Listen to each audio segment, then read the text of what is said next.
Nicole, you're not ready to sit with us. That was my mother's Christmas call. Her voice sharp, like rejection was tradition.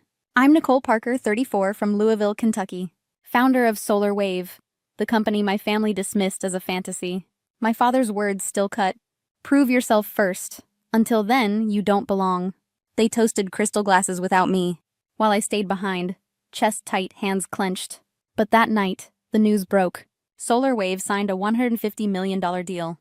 My name flashed across the screen, while they laughed with senators and CEOs. Have you ever been shut out, then forced to fight back? Tell me in the comments. I want to hear your story.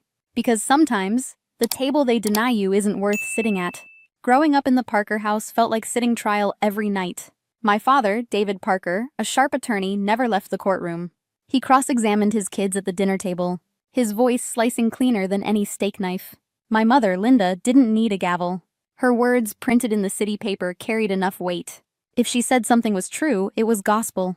My older brother, Justin, was their golden boy surgeon. His name flashed on billboards before I finished college. Heather, my younger sister, closed million-dollar deals by 22. Every holiday, Mom beamed about their latest wins. And me? I was the family's shadow. The daughter doodling solar panels in notebooks while they laughed. Dad would sneer, "Why can't you be more like Justin?" Mom chimed in, "Heather's already presenting to investors. What are you doing with those science projects?" Heather didn't even hide her smirk. "It's not a real career." Their words sank deeper than they knew. I'd stare at my plate, pretending steak and mashed potatoes could muffle humiliation.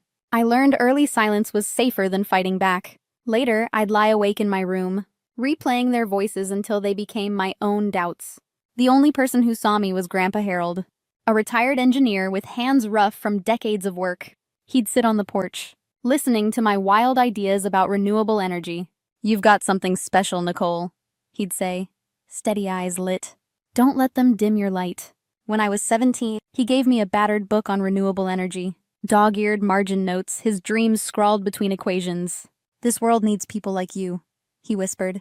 That night, I read it cover to cover. And for the first time, I felt seen. They thought I was a failure. He saw a future. I dropped out on a warm, unremarkable afternoon. No applause, no scene, just a form and a signature. Dad called it quitting. I called it removing a weight from my throat. They cut me off within a week. Tuition gone, allowance gone, safety net gone. I rented a studio that smelled like damp drywall. A leaky faucet kept time with my heartbeat.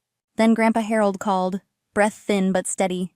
"I believe in you," he said, and mailed $10,000. His life savings. Build something real.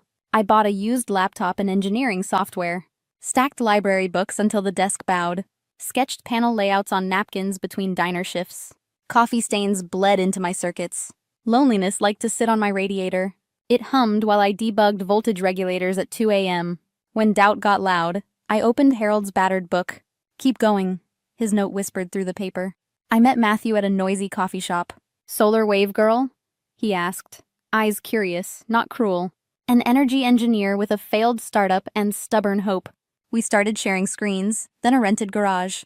He brought precision. I brought refusal to quit. Our first prototype heated like July asphalt. The second fried a board in under an hour. We logged failures like data, not defeats. Denise from Blue Horizon heard our pitch. $50,000 and a calendar of milestones. "Impress me," she said, pen crisp against the contract. We signed with hands that didn't quite stop shaking. The warehouse install was our big test. We tightened bolts and held our breath. By week's end, the system cooked itself. The client pulled out. Funding thinned. Air thinned. Matthew said, "Failures are answers wearing different clothes." We tore the design down to copper and math. Rethought heat management, airflow, sink geometry, load balancing. I recalculated yields until the numbers stopped flinching. We pivoted to a leaner architecture. Longer fins, smarter control, kinder temperatures. At 3 a.m., the scope finally smiled back. 20% efficiency, stable, repeatable, hours. Small contracts followed like shy birds. A brewery roof that smelled like hops in summer. A community center with kids peeking through fences. A factory that applauded when meters ticked higher. An industry blog wrote, "Promising startup in Louisville." I printed it and taped it above my desk. Not proof for them, proof for the version of me, who once ate noodles beside a flickering lamp. We weren't rich, but the lights stayed on. We weren't famous, but the phone started ringing. For the first time, Solar Wave felt alive. And so did I. The day our panels held their cool, my pulse finally did too. Christmas week arrived with lights I didn't feel. I called home, trying for a seat at the table. Mom's tone went stainless. Not this year. Important guests. Not ready. Dad followed with verdicts, not sentences. Prove yourself first, then belong. The line clicked dead. My apartment hummed like a held breath. So I poured myself into the Nexus proposal. Numbers steadied me the way family never could. Matthew reviewed thermals. I rebuilt the cooling topology from scratch. Denise emailed at dawn. Tighten risk, clarify savings, show proof. We turned our garage lessons into bulletproof slides and models.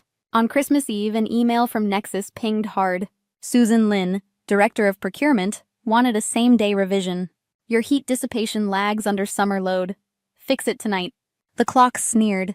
6 hours till midnight. Matthew left his parents' pie and sprinted to the office. We split the problem like surgeons in a storm. He reworked sink geometry and airflow channels. I recalculated yields, tolerances, and controller logic limits. Simulations moaned, failed, then finally began to sing. 25 minutes of stability became 60, then 120. At 9:47 p.m., the model held. We versioned the deck, annotated risks, and shipped the fix. Susan replied at 10:15, solution checks out, run final economics. I adjusted inputs, printed lifetime savings, and attached a sheet. Then the office went quiet, except for the TV's blue wash. The anchor's voice cut through stale coffee air. Breaking, Solar Wave secures a $150 million Nexus contract. My name flashed under our logo, calm as a heartbeat. The room tilted. My eyes stung like I'd run miles. I laughed once, then cried into my sleeve. Harold's dog-eared book lay open on my desk. I pressed my palm over his penciled note. Keep going. Grandpa, we did. I whispered to the humming lights. By morning, my phone mutated into a siren. Reporters called. Blogs posted. Engineers sent congratulations and resumes. Louisville said we'd made green history on Christmas. I sat very still and let the noise pass through. Not validation. Direction. Build clean. Build big. Build right. Around noon, the lobby buzzed with expensive cologne and certainty. My parents arrived in tailored warmth. Smiles staged for cameras. Heather glowed boardroom bright beside them. Already selling introductions. They were ready to claim a daughter they once disinvited. I straightened, measured the distance, and didn't move an inch. I had my table, my team, my name in lights. The door behind them led exactly where I'd come from. And the future finally didn't. They locked me out of Christmas, so I lit up the grid. They waited in reception like diplomats between wars. Polished smiles, perfect posture, familiar, calculated warmth. Matthew hovered by the door, reading the weather. I nodded once. He understood and stayed close. Dad started first, hand outstretched like a settlement. Nicole, we saw the news. Tremendous achievement. Mom followed with a softened voice I didn't recognize. We're proud of you, truly proud, sweetheart. Heather's grin gleamed like a business card. I know investors who'd love a meeting, Nicole. The compliments floated, but the hunger was heavy. They weren't greeting a daughter. They were approaching a headline. You disinvited me for Christmas, I said, because I wasn't ready for your guests. Dad's smile held, tight at the edges. Timing was complicated. You understand optics. Mom added, we wanted the best for everyone. Best had always meant everyone but me. Heather stepped closer, voice dropping to velvet. Let me help scale this. Connections matter, Nicole. Her gaze measured my office like a marketplace. What changed for you? I asked quietly. Me, she said without shame. You're finally scalable. The old ache tried to rise. I let it pass like a siren. When I poured coffee to pay rent, where were you? Silence. Then Dad cleared his throat. Let's not relitigate ancient history, he said. That's the past. This is momentum. Matthew set a coffee on the counter. I didn't touch it. Momentum doesn't erase what built it, I said. Long nights, burnt boards, Harold's 10,000.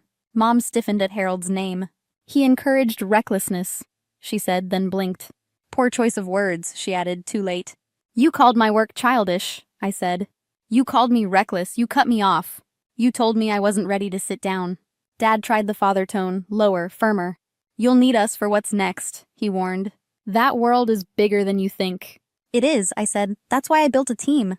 People who believed before cameras did. People who stayed when prototypes failed. Matthew's shoulder relaxed a fraction. Heather reached for a final angle. Investors can open doors you can't. I'm not knocking, I said. I'm building. Dad's smile vanished like a light cut. You're emotional, he said. Don't burn bridges. I removed them, I answered. They led nowhere. I walked them to the glass line. Mom's eyes searched my face for an old softness. I kept the new steel. I wish you well, I said and meant it. You know the way out. They stood there, measuring an exit they didn't control. I turned back to work and the hum of plans. Matthew exhaled, a small grateful laugh. That was clean, he said, and overdue. It was necessary, I said, and opened the next brief. Behind me the door closed with an honest click.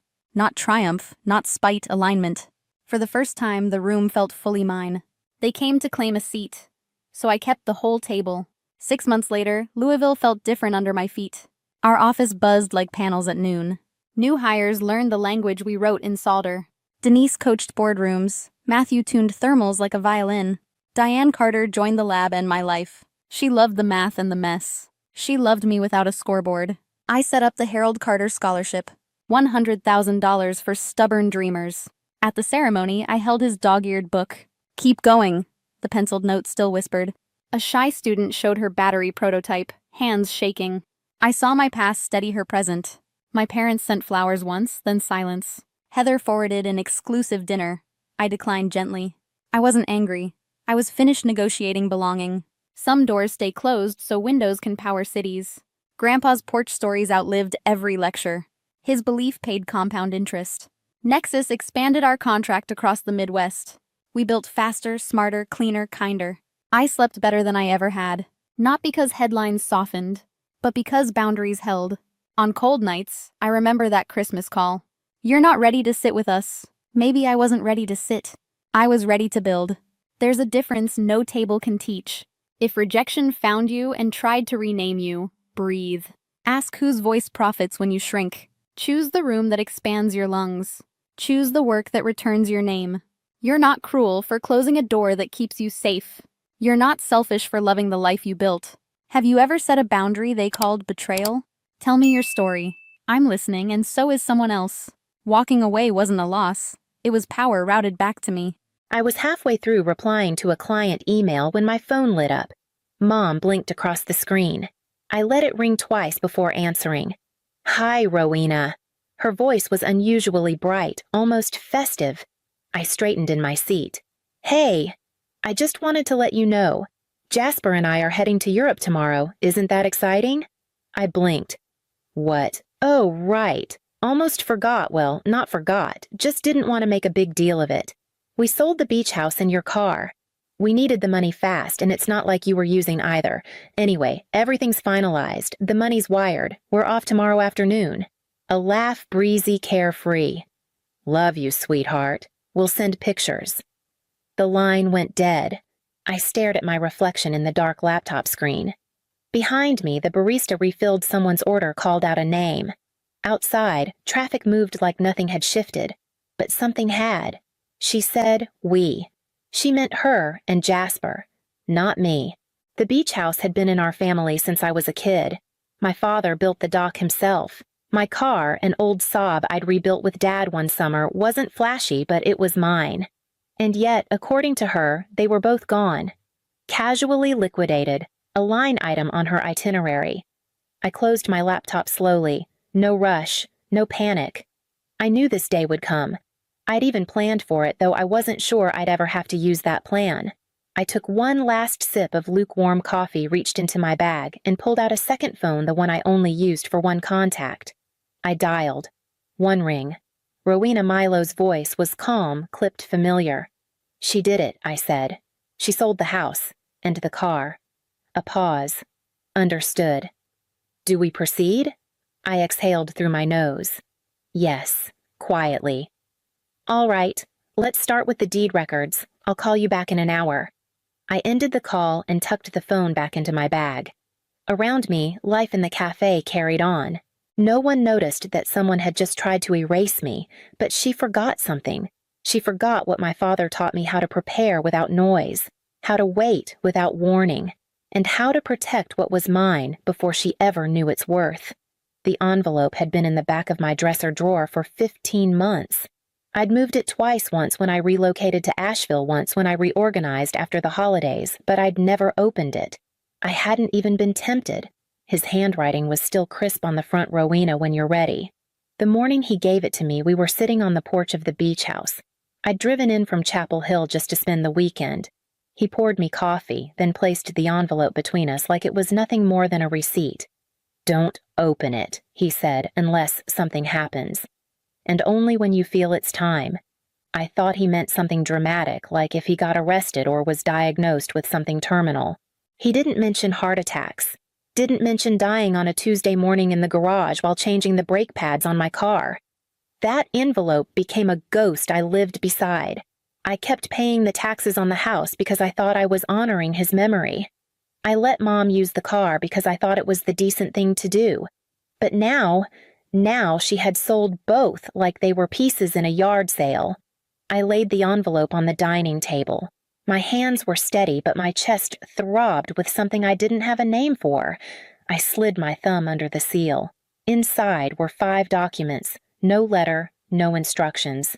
The first was a notarized transfer deed, the beach house placed into an LLC 2 years before he died. The second, same thing, but for the car. The next 2 were for rental properties I hadn't even known he owned, duplexes in Chapel Hill. And the last one, a signed certificate of organization for Vale Holdings, LLC. My name, my address, my father's signature, his accountant's name. All of it legal. All of it airtight. I leaned back and stared at the table at the documents that confirmed what I now understood too well he had known. Somehow, even in the quiet, he had seen what was coming, and he hadn't trusted her. I folded everything back and placed it into a manila folder. Then I pulled out my phone and called Milo again. He picked up before the first ring finished. "She never had the right to sell any of it," I said. Which means, he replied, "We're not just defending, we're in control." Milo met me at his office early the next morning. The building was one of those converted mill structures with red brick and iron beams, now dressed up in matte gray paint and minimalist signage. He buzzed me in himself. "Coffee?" he asked. "No time," I said, handing him the manila folder. "Let's start with the buyer." He slid the documents out and skimmed. What the buyer listed here, Cass Vale. Interesting coincidence? I smiled, but only slightly. Not a coincidence. He looked up. "This was part of your contingency. She and I talked right after Dad's funeral. Cass and I roomed together freshman year. She's in real estate now. I didn't tell her everything I just said. I was worried about manipulation and wanted to protect what little was left. If Mom ever tried to sell anything without legal authority, Cass agreed to act as the buyer. Quietly. She'd hold it until I could fix it." Milo sat back impressed. "So your mother tried to sell stolen property, and your agent of record is someone you legally empowered. That means we don't just have standing to reverse the sale. We can take her to court." "Yes," he said, "but you already knew that." I nodded. "I don't want court." He raised an eyebrow. "I don't want to humiliate her," I said. "I want her to understand what she did. I want her to feel it not as a punishment, but as consequence. Legal battles don't teach people like her anything. They just shift blame." Milo was quiet for a beat, then set the papers down. "So what's your plan?" "We freeze everything, quietly undo the transfer, get everything back under my name, lock the LLC, notify the county. And when she comes back from Europe..." I let the silence fill the space. "She finds herself outside her own life." Milo gave a slow nod. "And Cass. She holds the deed a little longer. Once Alora tries to re-enter the house, Cass will be the one to deny her. I don't want her name on the rejection paperwork to be mine." "Not yet." He tapped his pen thoughtfully. "You've really thought this through. 2 years buys a lot of clarity." He pushed the folder back toward me. "Then let's make it real." By noon, we had set the reversal in motion. And by nightfall, I had transferred every property under Vale Holdings back into restricted status. It was time to let her build her own fall. They posted photos from the airport Alora in oversized sunglasses. Jasper holding a passport like a boarding pass was a lottery ticket. The caption read, "Time for our next chapter. Europe here? We come." I didn't comment, didn't like, didn't react. She thought I was licking my wounds in Asheville carless and stranded. That was the story she preferred. It helped her sleep. I let her have it. While they sipped champagne somewhere over the Atlantic, I moved fast. Milo filed the reversal paperwork with the county. Cass returned the deed in a sealed envelope. I logged into the LLC's management dashboard and shut off access to every asset linked to my name real estate vehicle's income from the rentals. The car was easier. The title had never fully transferred. A few clicks and it was officially off the market. Jasper had left it in long-term parking at the Raleigh airport. I arranged for it to be picked up detailed and delivered back to my garage. The house required more subtlety. Milo drafted the eviction notice under the LLC's name, not mine. Legally, it didn't even have to reference me. Cass would be listed as the authorized agent when the notice arrived 30 days after Alora's scheduled return. Just enough time for her to unpack, catch her breath, and then read the letter taped to the front door. I wasn't angry. That surprised me. I thought I would be, but what I felt was cleaner than rage. It was detachment, the kind that comes when you finally stop asking someone to be who they can't. Dad used to say some people don't leave, they wait to be forced out. Alora had always been one of those. I used to imagine she'd come to her senses one day, that she'd realize family wasn't something you spend. But that was before I saw her name on those forged documents, before I heard her voice in my ear that day, so light, so celebratory, telling me that everything I'd loved was already gone. They say revenge is a dish best served cold, but this wasn't revenge. It was an education, and I wasn't serving it to her, I was letting her find it on her own plate. The day they landed in Lisbon, I made one final phone call to confirm delivery schedules. Then I took the car for a long drive past the beach house she thought she owned, and into the evening like nothing had ever been taken from me at all. She showed up 4 weeks earlier than expected. No call, no warning, just a knock on my apartment door on a Thursday afternoon. When I opened it, I barely recognized her. The hair that had been perfectly curled in all her vacation selfies was pulled back with a rubber band. Her designer bag looked warped, like it had been overstuffed and dragged through customs. There were deep shadows beneath her eyes. For a moment, neither of us said anything. "Rowena," she finally said, voice low. "Can I come in?" I stepped aside. She walked into my apartment like it still belonged to her, scanned the space like she expected to find some trace of her own design, even though she'd never stepped foot in this place before. She hovered near the kitchen island as if waiting for an invitation to speak. I gave her tea instead. We sat in silence while the kettle boiled. When I placed the mug in front of her, she wrapped both hands around it and stared into the steam. "Jasper left," she said. "In Portugal. He met someone on a boat tour, 23, backpacker from Marseille. Told me he needed to find himself. Took what was left of our cash and vanished." I nodded once, not in sympathy, in acknowledgement. I tried to get a flight back on points, she added, but the account was empty. I had to borrow money from a stranger at the airport to call the airline. And when I landed, I didn't know where else to go. There it was. The real sentence buried in all the others. I didn't say anything for a while. "Let the space stretch. Of course you can stay," I said finally. "Just for a little while?"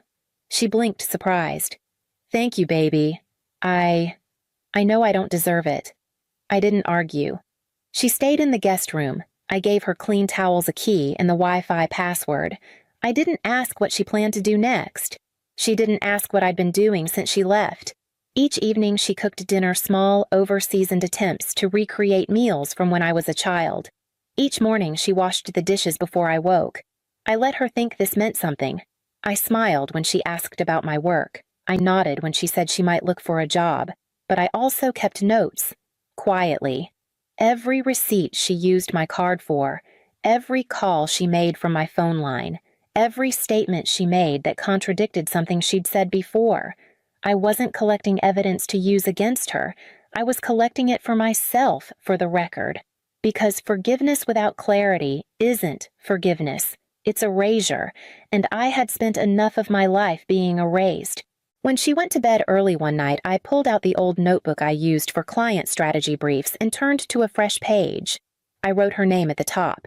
Then I listed the date she returned. She got the job herself. I didn't ask where she was going when she left that morning with a wrinkled resume and a borrowed sweater. When she returned hours later, she placed a folded piece of paper on the kitchen counter and said, "It's nights. Office cleaning, 2 buildings minimum wage. They said I start tomorrow if I want it." I said, "Then you should," and that was that. The first week, she limped home with sore feet and stiff shoulders.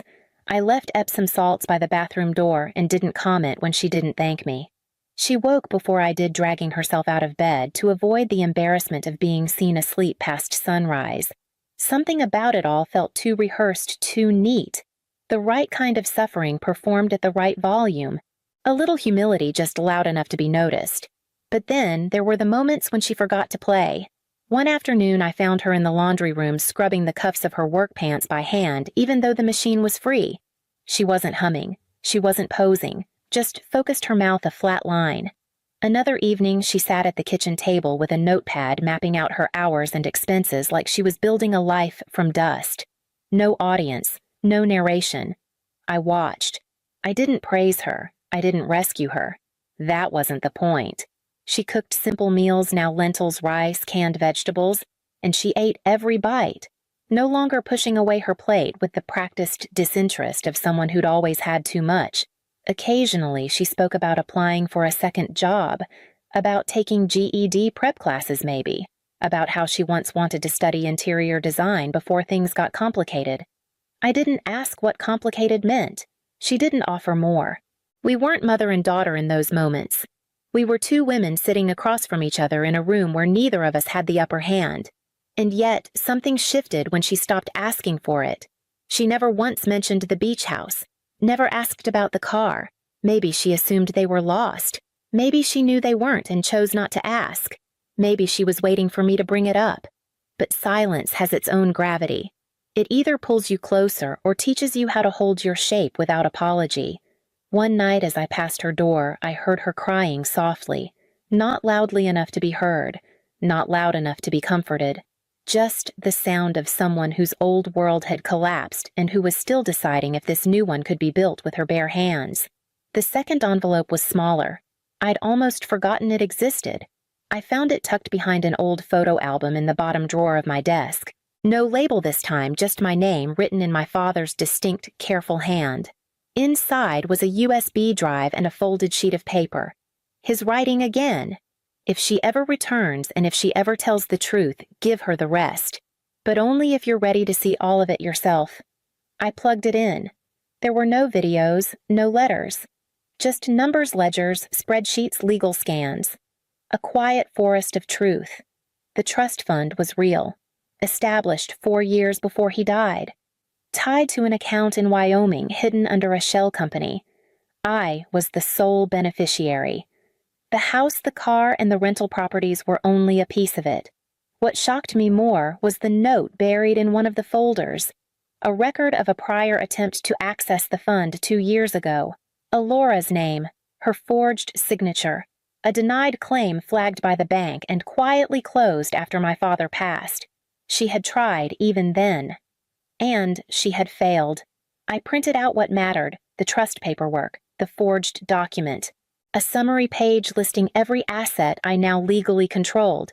Then I began to write not a speech, not a confrontation, just a letter, not addressed to her, addressed to the truth.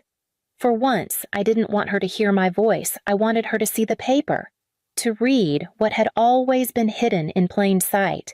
When I finished, I folded it neatly, sealed it, and placed it beside her teacup. The truth was hers now. What she did with it wasn't mine to control. The drive to the beach house was silent.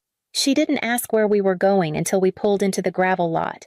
Her breath caught the moment she saw it, the same pale siding, the same porch swing, the same wind off the water that always smelled like salt and pine. I didn't say anything. I just unlocked the door.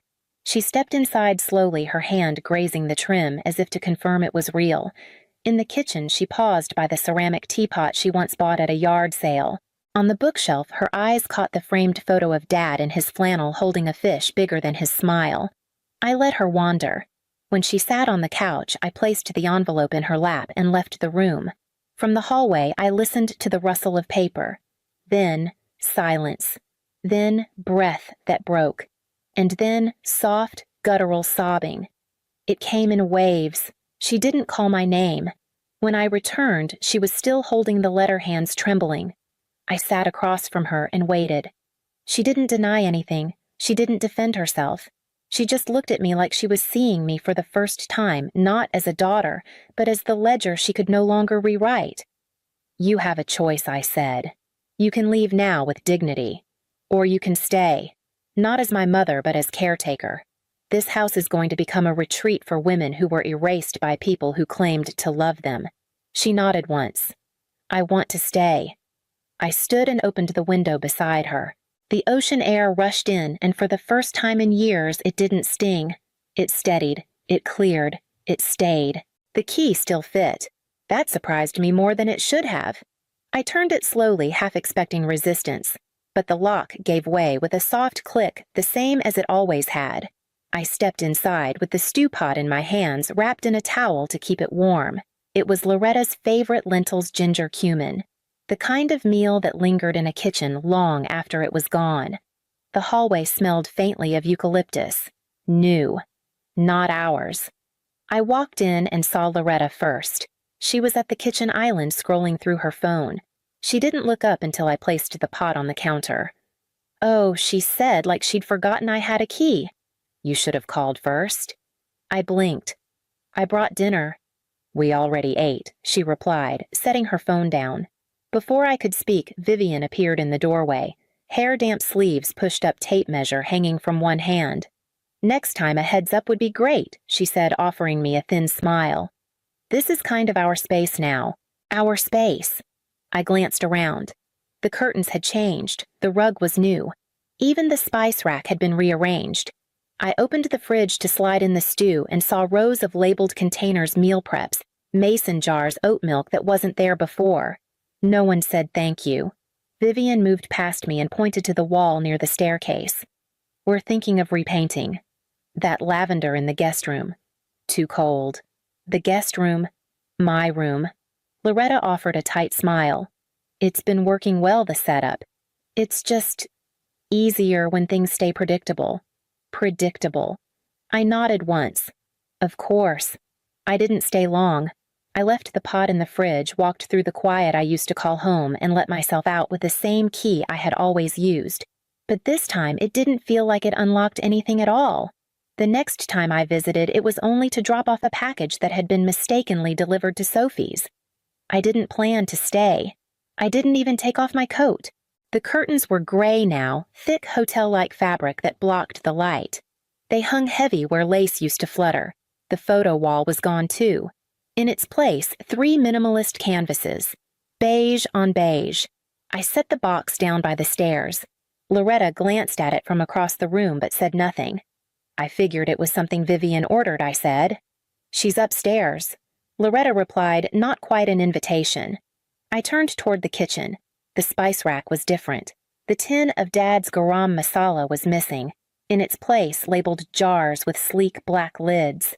I pulled open the drawer near the stove, half hoping for something familiar, but even the old wooden spoons had been replaced. Vivian came down with a pile of towels. She nodded at the box. "Thanks for dropping that off. You could have just left it outside." "I was already in the neighborhood," I said. She smiled. "Well, we're trying to keep things calm in here. Clean lines, low clutter. You know." I didn't actually. "Have you seen the hallway?" She continued, pointing. "I painted it taupe last weekend. The yellow was a little loud." I walked over and ran my fingers along the wall. The color was smooth cold. No trace of the fingerprints that once smudged near the light switch. No sign of the chart we'd taped up to measure our heights as kids. I drove back to Sophie's with the radio off. Later that night, she found me sitting at the kitchen table, turning my house key over in my hand. "They're making it theirs," I said quietly. Room by room. She didn't ask what that meant. She just placed a cup of tea beside me and sat down. Outside, the wind picked up. Inside, something settled in my chest. Not anger, not yet, just the early shape of knowing. It started with a phone call on a rainy Thursday. Vivian's voice trembled just enough to sound raw, but composed. She and Owen were separating, and she needed a place to stay, just until I figure things out, she said. A few months at most. Loretta echoed the same thing a day later. She needs us right now, she told me over tea. It'll be good for her. And temporary, of course. At the time, it felt like the right thing to do. I offered to move in with Sophie so they could have more space. It's just for a little while, I said, folding up my bedsheets and packing a few essentials into a suitcase. Just until things settle. I didn't ask them to cover the bills. The house was still in my name. I kept paying the property tax, the insurance, the gas, and electric.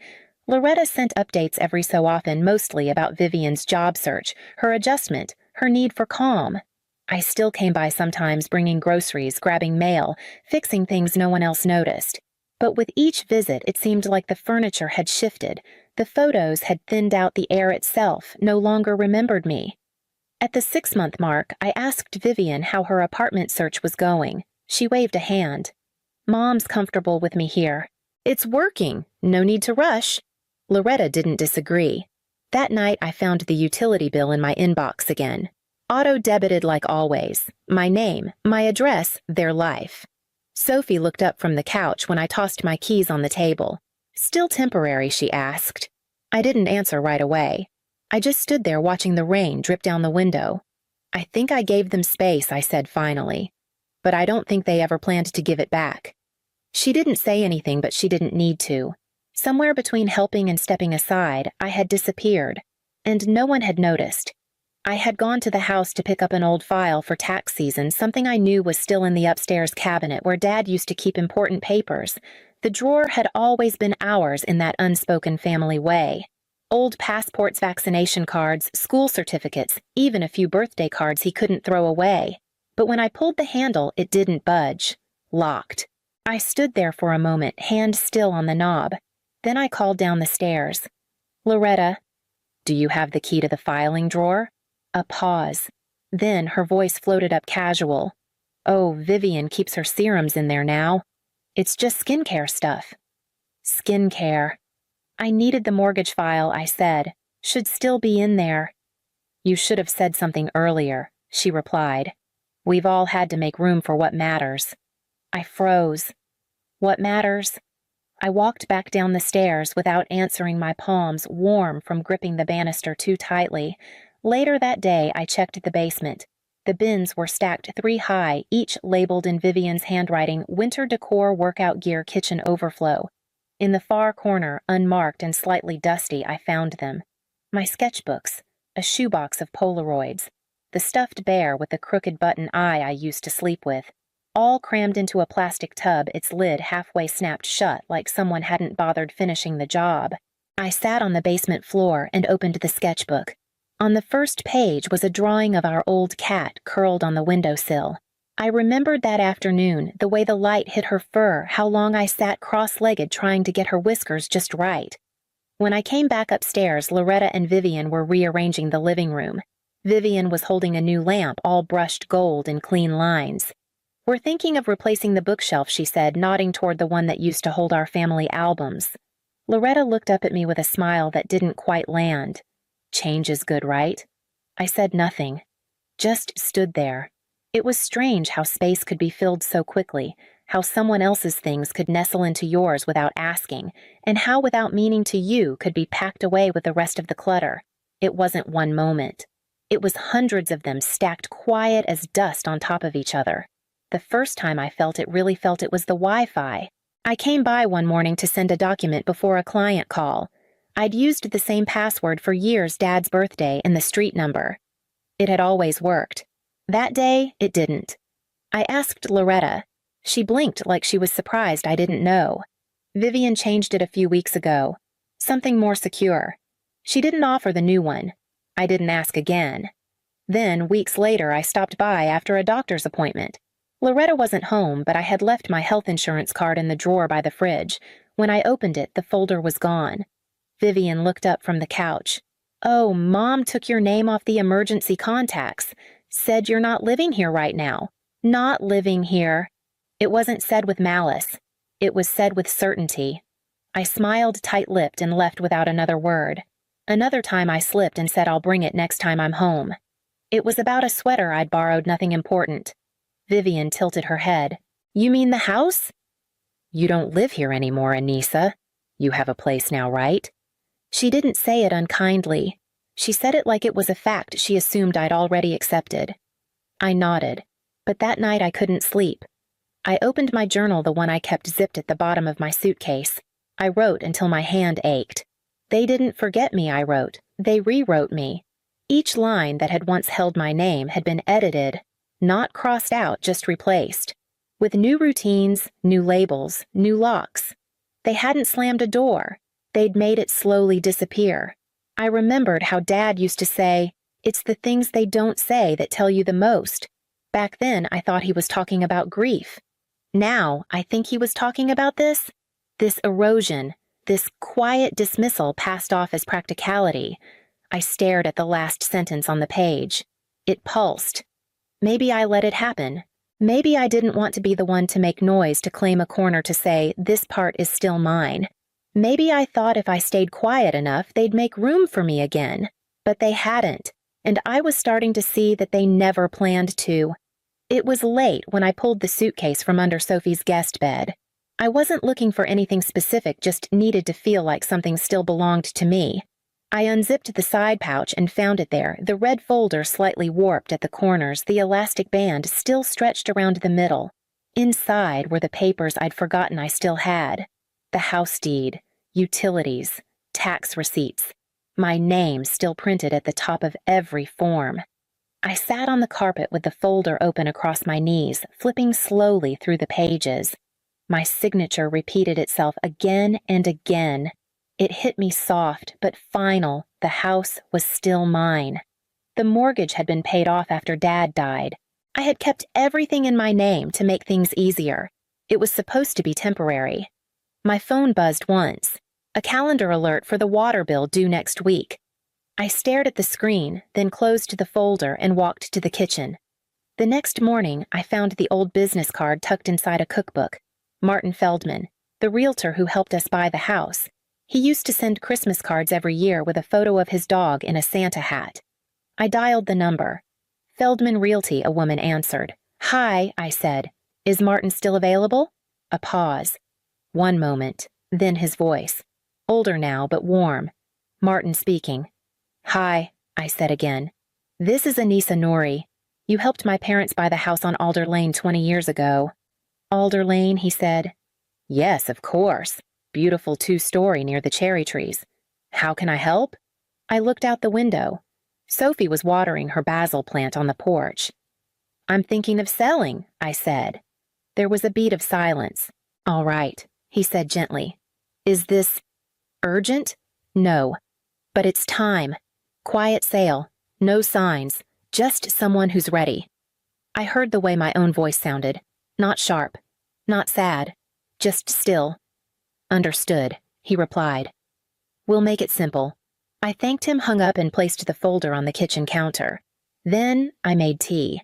Not to calm myself, not to think things through, just to mark the beginning of something else. I didn't bring anything with me that morning. No groceries, no leftovers, no peace offering, just my keys and a folded printout in my coat pocket. When Loretta opened the door, she blinked like I was someone she'd forgotten was still on the list. Oh, she said. You're early. I won't stay long, I replied. Vivian was in the living room, arms crossed, phone in hand, dressed like she hadn't planned to see anyone. Her eyes scanned me once uninterested, like she was already preparing to be inconvenienced. I stepped just inside. The smell of eucalyptus hung in the air, one of Vivian's diffusers humming quietly on the side table. I came to let you know the house has been sold, I said, voice steady. Loretta looked up sharply. Excuse me. It closed yesterday, I continued. The new owners move in next week. You have 6 days. Vivian laughed short and mean. You're joking. I'm not. Loretta stepped forward. Anissa, what are you talking about? We never discussed. You said I should call before coming into my own home, I said calmly. You both made it clear this place wasn't mine anymore. I honored that. Vivian's voice rose. This isn't how things are done. You don't just sell the house and drop it on us like we're tenants. I didn't treat you like tenants, I said. I treated you like family. You treated me like a guest. Loretta's eyes filled. You didn't even warn us. We had plans. Vivian's work, my physical therapy. You had time, I said. You just used it like you had more. Vivian shook her head, stunned. So what now? We just pack up and go. I nodded once. That's the idea. No one moved. The silence pressed in hard, like the walls were listening. I'm not angry, I added. I just stopped waiting to be included. And for the first time in months, I didn't feel like the one being pushed out. I felt like the one holding the door. The door creaked the same way it always had. That faint protest from the hinges, just enough to let you know someone had arrived. I stepped inside and let it close behind me. The house was quiet, not peaceful, just waiting. I moved through the rooms slowly. The living room still held Dad's old chair, though it had been pushed into a corner now half covered with throw blankets that didn't belong to us. The lamp next to it, the one he used to read under, flickered a little when I turned it on. The kitchen counters were cleaner than I'd ever seen them. Vivian's style, minimal, no clutter, no soul. I ran my hand along the edge of the sink, pausing at the chip in the tile that we'd never fixed properly. I remembered kneeling there with Dad holding a flashlight while he muttered about grout and budgets and doing it right the first time. Upstairs, a door slammed. Vivian. I didn't go after her. Loretta stood at the end of the hallway, arms folded, saying nothing. Her eyes didn't meet mine. She didn't have to speak. Her silence had said more than enough this past year. I opened the linen closet and touched the edge of the quilt Nana made. I had assumed it was long gone. Folded tight now, buried behind newer sheets as if it didn't match the palette. In my old room, the bed was stripped. No photos, no books, no sign I'd ever slept there at all. Just bare walls and a new desk facing the window I once watched storms through. I stood in the doorway and let the stillness settle around me. Then I turned off the light. Back downstairs, I opened the back door and stepped onto the porch. The cherry tree was still there, taller now, its branches bare in the late winter air. I used to climb it with Vivian. She once pushed me too hard, and I scraped my knees so bad I couldn't wear jeans for a week. We laughed about it then. I watched the wind move the branches. Then I walked to the front door, opened it without hesitation, and stepped outside. No one followed. No one called my name. I didn't cry. I just breathed. Sophie cleared a space in the guest room for me. She didn't make a big show of it, just added a lamp by the bed, tucked a few books into the empty shelf, and framed a photo of me and Dad for the windowsill. It was the one where we're both laughing mid-blink, blurry, and perfect. The light in the room was soft, the kind that filtered in without needing permission. I unpacked slowly. Not because there was much to put away, just because it felt different this time. No rush to prove I'd be gone soon. No pressure to minimize my presence. Just a quiet kind of welcome. Each night, I wrote. Nothing structured. Just scraps of memory. Fragments of questions I hadn't let myself ask out loud. One morning, I opened a tab and found a local writing class Thursday evening's community center, no prerequisites. I signed up before I could talk myself out of it. That afternoon, my phone buzzed. Loretta. The message was short. We didn't expect this. That was it. Not an apology. Not a question.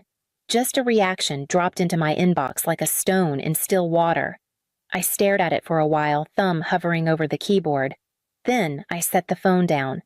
I walked to the window, sat on the edge of the bed, and looked at the photo. Dad had written a note on the back, once, "Don't wait to be seen." Lev like you already are. I pressed my hand lightly to the glass. The tree outside was beginning to bud. The message came mid-morning as I was chopping vegetables for lunch. Vivian, after weeks of silence. We could have talked. I read it twice then again, as if there was more hidden between the words. But there wasn't. It was too late for that kind of revision.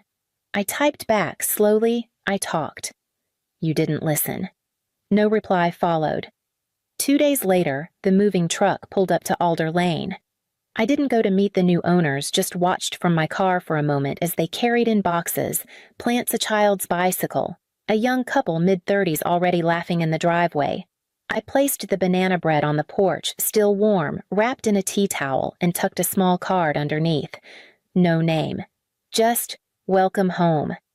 At the Women's Center, I started organizing Saturday workshops. Nothing big.